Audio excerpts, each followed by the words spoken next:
I am Robin Batra. So आज day 1 है हमारे एंटरप्रेन्योरशिप शो का, जिसके अंदर मैं कोशिश करूंगा कि मैं आपको कुछ सक्सेस स्टोरीज़ जिन्होंने वर्ल्ड के थॉट प्रोसेस को चेंज किया है, कुछ ऐसी इंस्पिरेशन स्टोरीज़ जो लोगों को इंस्पायर करती है, मैं आपके सामने लेकर आऊँ। तो उससे पहले स्टोरीज़ को लाने से पहले मेरे माइंड में एक हमेशा चीज़ रहती है, लोगों के माइंड में एक हमेशा चीज़ रहती है कि हर एक इंसान को दो डिफरेंस तरीके से देखा जाता है। If someone is a very successful in life तो हम हमेशा बोलते हैं कि यार इसका लक काम कर गया, is a very luckiest person. If someone is not a success in life तो हम ये बोलते हैं कि यार इसके साथ मेहनत बहुत करी है बट किस्मत काम नहीं किया, इसका किस्मत काम नहीं किया। तो लक को लेकर लोगों का माइंडसेट, लक को लेकर लोगों की परिभाषा बिल्कुल डिफरेंस है, राइट। थोड़ा सा मैं आज आपको क्लियर करना चाहूँगा कि एक्चुअल में मेरे लिए लक की डेफिनेशन क्या है। एक स्टोरी के माध्यम से मैं आपको समझाता हूँ। ये एक स्टोरी है ऊँटनी और ऊँटनी के बच्चे की। इस ऊँटनी के बच्चा जो होता है वो अपनी माँ से पूछता है कि माँ मेरे को कुछ 2-3 क्वेश्चंस है जो मुझे आपसे पूछना है। तो उसकी माँ ने बोला बिल्कुल पूछिए बेटा, ऐसा क्या क्वेश्चन आपका है। तो ऊँट के बच्चे ने अपनी माँ से पहला क्वेश्चन पूछा कि हमारे पीठ पे जो घूमड़ होता है ये घूमड़ क्यों दिया हुआ है।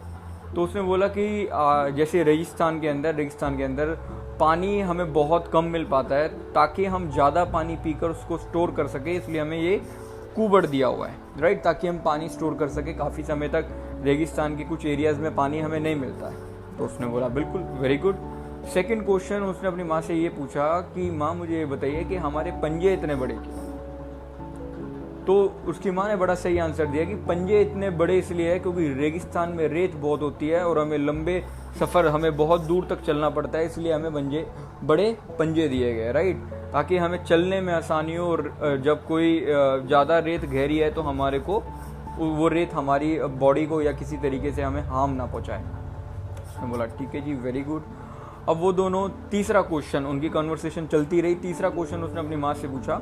तीसरा क्वेश्चन उसने ये पूछा कि हमारी आंखों के ऊपर ये बाल इतने सारे क्यों हैं। तो उसकी माँ ने बड़ी स्वीटली तरीके से आंसर दिया कि रेगिस्तान में रेत बहुत उड़ती है, जब आंधी आती है यहाँ पर, तो इसलिए हमें आंखों के आगे बाल दिए हैं ताकि रेत हमारी आंख में ना घुसे, हमारी आईज का प्रोटेक्शन रहे, इसलिए हमारी आंखों के आगे उन्होंने बाल दिए ताकि वो रेत, जब रेगिस्तान की हवा तेज चले तो वो रेत हमारी आंखों में ना पड़े। उसने बोला वेरी गुड। तो उसने तीसरा क्वेश्चन अपनी माँ से, चौथा क्वेश्चन अपनी माँ से पूछा, जो उस क्वेश्चन से उसकी माँ ऊँटनी यानी अस्त व्यस्त हो गई, बिल्कुल, मतलब ये सोचो कि वो बिल्कुल ही आंसर ही नहीं दे पाई। और उसका चौथा क्वेश्चन शॉकेबल क्वेश्चन था। वो ये क्वेश्चन था कि ठीक है माँ, मुझे समझ में आया, कुबड़ इसलिए ताकि हम पानी स्टोर कर सके, और हमारे पंजे इसलिए ताकि हम लॉन्ग ट्रैवल कर सके। तीसरा क्वेश्चन हमारा ये था, मतलब तीसरा मुझे समझ में आया कि हमारी आंखों के ऊपर बाल इसलिए होते हैं ताकि रेत हमारी आंख में ना घुस सके।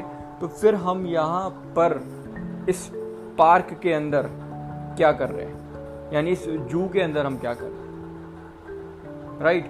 बट उस टाइम पर उसकी माँ आंसर नहीं दे पाई कि सब कुछ बढ़िया, कुबड़ भी ठीक है अपनी जगह, पंजे भी ठीक है अपनी जगह, आंखों के आगे बाल भी ठीक है अच्छी जगह, तो हम जंगल में ना होकर हम इस जू में क्या कर रहे हैं। सम टाइम लक क्या होता है, मेरे हिसाब से लक एक, ये अगर आप भाग्य क्या है या लक क्या है इसके बारे में अगर जानकारी ले, सही समय पर सही लोगों के साथ बैठना, सही समय पर सही लोगों के साथ बैठना और सही माइंडसेट रखना, इसको बोलते हैं लक। अगर आप सही लोगों के साथ हो, सही समय पर हो और सही लोग का माइंडसेट आपको ट्रांसफ़र आपके माइंड में हो रहा है, तो उसको बोलते हैं लक। अगर आप गलत लोगों के साथ हो, गलत जगह हो, तो आपका ग्रोथ गलत होगा। अगर सही समय पर सही लोगों की कंपनी, सही लोगों का साथ आपके साथ है, तो आप इस दुनिया के सबसे लकीस्ट पर्सन है, right. With this common words I hope ये स्टोरी के माध्यम से मैं आपको कुछ चीज़ क्लियर कर पाया। Thank you so much guys. Episodes every Tuesday रहेगा, every Tuesday at 6 o'clock. Stay tune, follow me on Instagram and follow me on YouTube also. Stay bless.